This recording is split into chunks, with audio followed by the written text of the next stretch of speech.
Stave 4. The Last of the Spirits. The phantom slowly, gravely, silently approached. When it came near him, Scrooge bent down upon his knee, for in the very air through which this spirit moved it seemed to scatter gloom and mystery.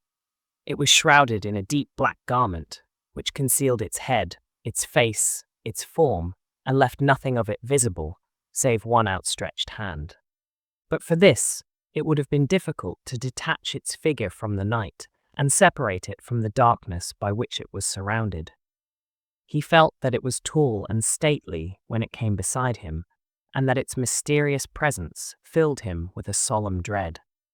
He knew no more, for the spirit neither spoke nor moved. "I am in the presence of the ghost of Christmas yet to come," said Scrooge. The spirit answered not, but pointed onward with its hand. "You are about to show me shadows of the things that have not happened, but will happen in the time before us," Scrooge pursued. "Is that so, spirit?" The upper portion of the garment was contracted for an instant in its folds, as if the spirit had inclined its head. That was the only answer he received. Although well used to ghostly company by this time, Scrooge feared the silent shape so much that his legs trembled beneath him, and he found that he could hardly stand when he prepared to follow it.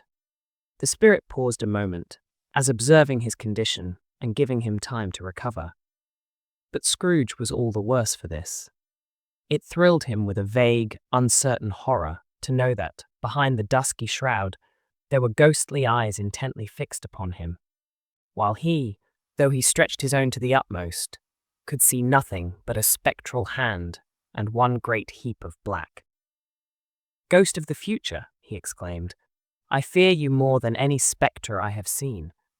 But as I know your purpose is to do me good, and as I hope to live to be another man from what I was, I am prepared to bear your company, and do it with a thankful heart.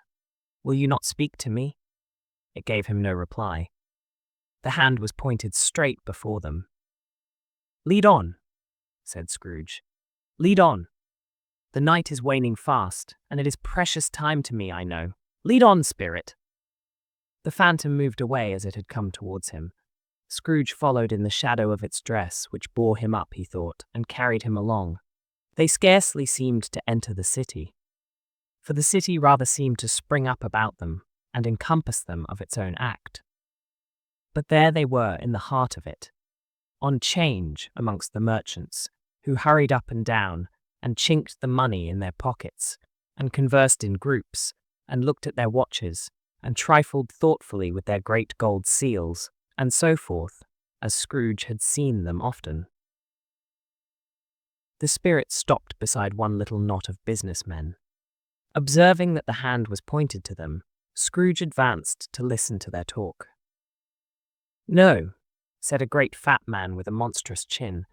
"I don't know much about it either way. I only know he's dead." "When did he die?" inquired another. "Last night, I believe." "Why, what was the matter with him?" asked a third, taking a vast quantity of snuff out of a very large snuff-box. "I thought he'd never die." "God knows," said the first, with a yawn. "What has he done with his money?" asked a red-faced gentleman with a pendulous excrescence on the end of his nose that shook like the gills of a turkey-cock. "I haven't heard," said the man with the large chin, yawning again.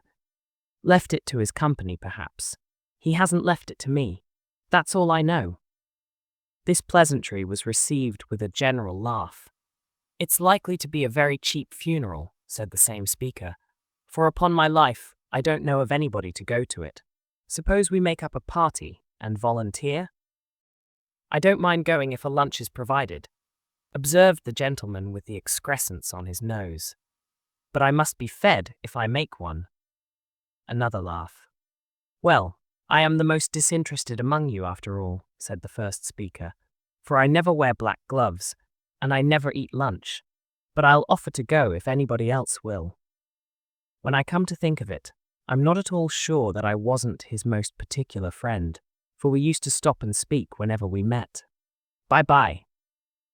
Speakers and listeners strolled away, and mixed with other groups. Scrooge knew the men and looked towards the spirit for an explanation. The phantom glided on into a street. Its finger pointed to two persons meeting. Scrooge listened again, thinking that the explanation might lie here. He knew these men also perfectly. They were men of business, very wealthy and of great importance. He had made a point always of standing well in their esteem in a business point of view. That is, strictly in a business point of view. "How are you?" said one. "How are you?" returned the other. "Well," said the first, "Old Scratch has got his own at last, hey?" "So I am told," returned the second. "Cold, isn't it? Seasonable for Christmas time. You are not a skater, I suppose?" No, something else to think of. Good morning." Not another word. That was their meeting, their conversation, and their parting. Scrooge was at first inclined to be surprised that the spirit should attach importance to conversations apparently so trivial, but feeling assured that they must have some hidden purpose, he set himself to consider what it was likely to be. They could scarcely be supposed to have any bearing on the death of Jacob, his old partner, for that was past, and this ghost's province was the future. Nor could he think of any one immediately connected with himself to whom he could apply them. But nothing doubting that, to whomsoever they applied, they had some latent moral for his own improvement, he resolved to treasure up every word he heard, and everything he saw, and especially to observe the shadow of himself when it appeared. For he had an expectation that the conduct of his future self would give him the clue he missed, and would render the solution of these riddles easy. He looked about in that very place for his own image, but another man stood in his accustomed corner, and though the clock pointed to his usual time of day for being there, he saw no likeness of himself among the multitudes that poured in through the porch. It gave him little surprise, however, for he had been revolving in his mind a change of life, and thought and hoped he saw his newborn resolutions carried out in this. Quiet and dark, beside him stood the phantom, with its outstretched hand.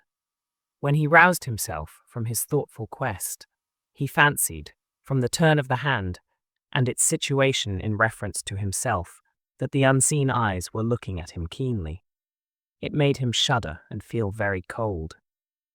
They left the busy scene, and went into an obscure part of the town, where Scrooge had never penetrated before, although he recognized its situation and its bad repute. The ways were foul and narrow, the shop and houses wretched, the people half naked, drunken, slipshod, ugly.